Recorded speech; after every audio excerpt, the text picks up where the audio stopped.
वंदे पुरुषोत्तम।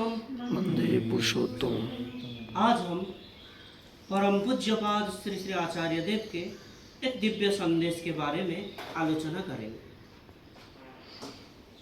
वो 387वें सत्संग ऋतिक सम्मेलन में परम पूज्यपाद श्री श्री आचार्य देव उनके आशीर्वचन के कीर्तन से पूज्यपाद आचार्य देव बोल रहे हैं, मैं अपने कम उम्र जो लड़कपन की एक मज़ेदार घटना सुना रहा हूँ। लगभग 35 वर्ष पहले की बात है।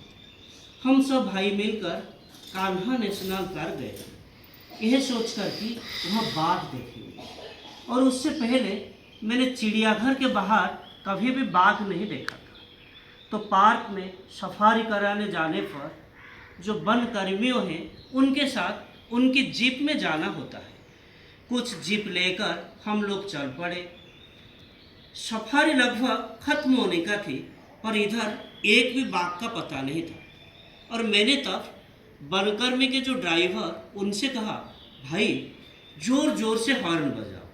और उसने हैरान हो गया और हैरान होकर कहा, क्यों, इस तरह हॉर्न बजाने का नियम तो नहीं है।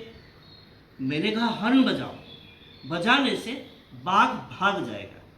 मुझे बाघ देखने को नहीं मिला और पीछे की गाड़ी वाले अगर बाघ देख ले तो फिर मेरी मान इज्जत नहीं रहेगी।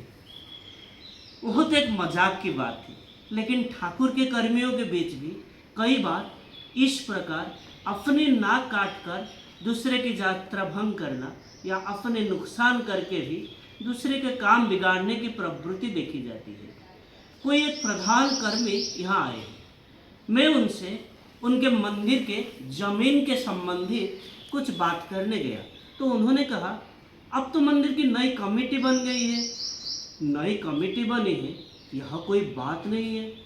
मैं कमेटी में रहूं या ना रहूं, उससे मेरा कर्मित्व या कर्मी होने का जो भाव वो खो नहीं जाता। ठाकुर ने कहा, बड़कों का वो कमेटी में रहे या ना रहे, वही तुम लोगों को संचालन करेंगे। इसीलिए मैं यदि ठाकुर का ऋतिक हूँ तो ठाकुर के इस जगत में जो कुछ भी होता है सब कुछ ही मेरी अपनी जिम्मेदारी है। मैं कोई काम प्रत्यक्ष रूप से यदि न भी करूँ, जो लोग कर रहे हैं उनके पीछे मैं कम से कम ताकीद तो कर ही सकता हूँ, उत्साह तो दे ही सकता हूँ। ये घटना उर्जोना फरवरी 2026 में प्रकाशित हुआ था। तो आज के लिए इतना ही। वंदे पुरुषोत्तम। वंदे पुरुषोत्तम। जय।